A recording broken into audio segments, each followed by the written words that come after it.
快速過一個啊！呢個唔係一個比較正式嘅影片啊，因為我已經比較耐時間冇去做一種比較長時間嘅解説啦。呢個就唔多講啦。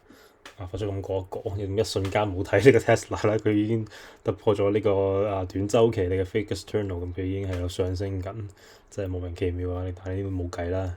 咁佢再上去咧就危險嘅，再上去咧佢要上去揾417呢啲位嘅，差唔多418呢啲位，呢個 turn 係418左右。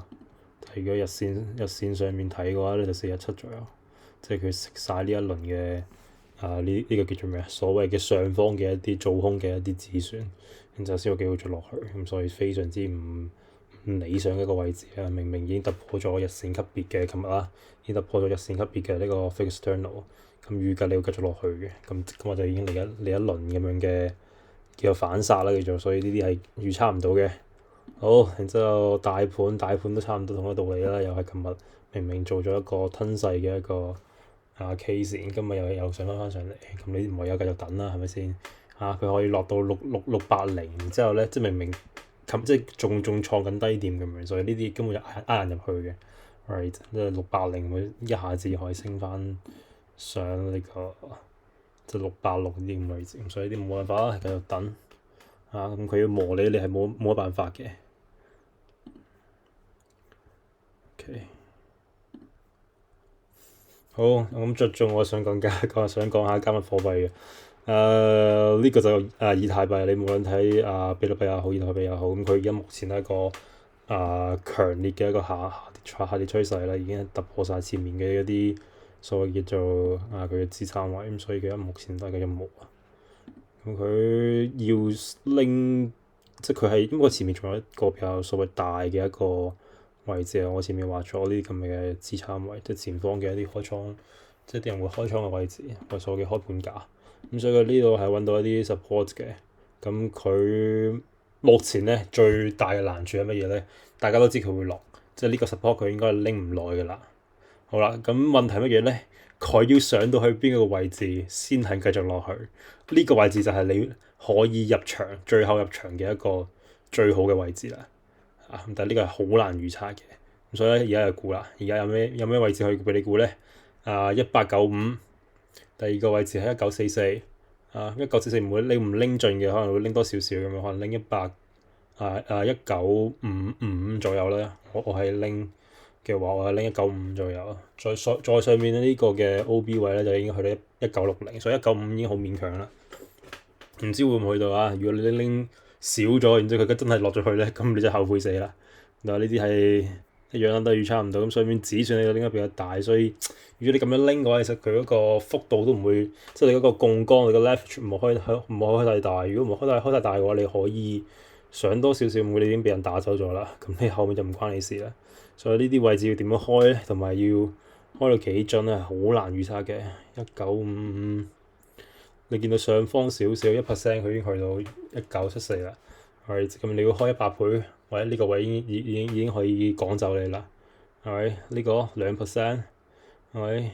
咁你要開幾多？你要開40幾倍咁樣，所以好難講嘅。目前係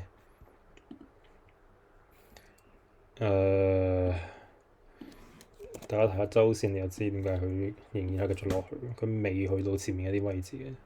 如果咁樣要去做嘅話，你見到呢個係明顯咗一個超級大周期一個頭肩底咁樣。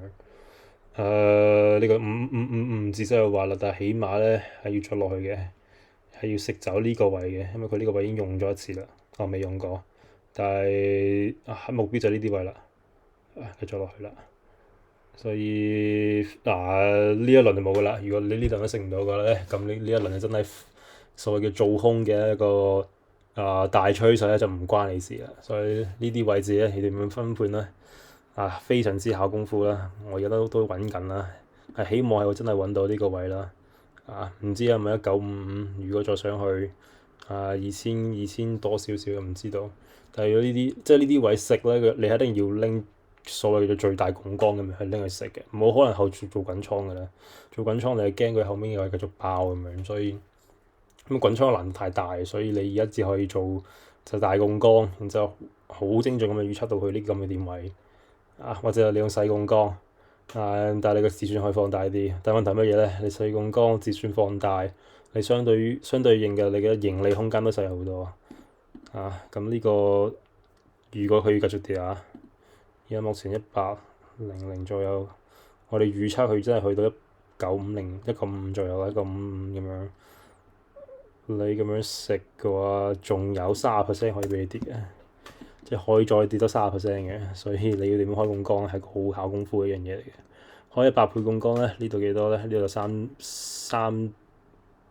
300幾倍啦，位置係即係佢乘翻唔係3000幾倍唔係3000幾倍，30幾倍啦，即係3000幾% 咁樣，即係將呢個 percentage 再乘翻佢嗰個 leverage 嗰個倍數，咁就拎到你個盈利嗰個實際嘅數字。如果你話先睇我開40幾倍，收40幾倍咁樣再乘翻30%，都係10零倍咁啦，12倍左右咯，係咯，所以唔係好多啫。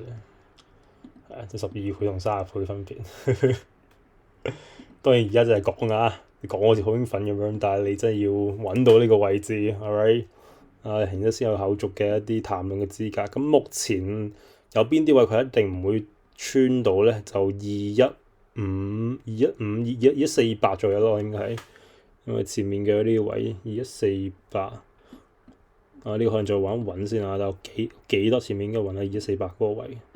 呢度周線級別嘅呢個位，佢呢個就應該就唔會再穿啦。等等先啊，2152定係2148哦，高2148，但呢度寫2152，即係呢個再多少少。即係正常嚟講，佢就唔應該再拎上去啦。雖然佢上面仲有好多呢啲咁嘅叫做公允缺口喺度啦，咁但係唔大概率佢會再上去拎噶啦。頂都係上去，我啱先所講嘅1955左右，呢個開盤價幾多？1965 OK fair，即係嗰個 OB 係1960係最大，咁所以1965就多少少咁樣咯。即係佢要去到前面嘅呢個開盤價，佢有一啲更加大嘅壓力，因為前面嗰啲人可能呢個位置做多咁，佢要走噶啦。1965呢啲位，所以會更加大嘅賣壓喺度。OK，先講到咁多先，因為呢個都係極難預測㗎。佢而家目前嘅點位都係可以好瘋狂嘅，所以呢種大週期真係要要投放多啲時間落去。我諗再多時，因為呢個圖真係唔係幾好畫嘅，仆街！我覺得一部電腦，所以嗰個畫圖上面係要做幾次咁樣先得。咁邊啲線料嘅話咧咁呢啲啦。OK，呢所謂叫做啲趨勢線啦，係咪？咁幾條趨勢線嘅，呢度可以畫一條，呢度又可以畫一條咁樣，你逐條咁樣去判斷嘅，真係要。所以係真係有啲下功夫嘅。呢度有一個趨勢線喺度 ，right，佢可以上到呢啲位。咁你天線畫完之後，你去翻細週期咁樣再睇。咁你呢度就有一個趨勢線喺度啦。咁呢個稍微有少少突破咁樣，稍微有少少穿咁樣，但係呢個趨勢有效嘅。你見到呢度有少少支撐喺度嘅，佢哋開盤價都係最少喺呢個位置度。OK，咁呢條趨勢線咧有個講法咧，有人用冇話一個講法，有人用嘅一種方法係乜嘢咧？就係將呢條趨勢線睇成一個 liquidity 嘅一個流動嘅一個位置啦。唔係好確定趨勢線所形成嘅流動位置係叫流動位置定係叫流動池咁樣。因為但係總之就係乜嘢咧？就係佢要穿過呢條趨勢線，穿幾多唔知道，但係佢會穿過條趨勢線，稍微唔會咁多嘅，至少唔會形成一種真突破，佢會形成一種假突破，俾到啲人以為呢個趨勢線已經形成咗有效突破，衝入去買呢個 liquidity 就係最終佢會搭落嚟嗰下啦。所以呢個位置同呢個位置都係相差唔大嘅，基本上係有可能嘅。咁但係具體都係要睇翻當時啦，要做即係當時嗰刻真係去到呢個位置，咁佢要點樣反應？目前仲係一段距離嘅，仲要成5% 6% 嘅，所以呢段等待嘅時間都係非常之煎熬嘅。OK，今日講咁多先。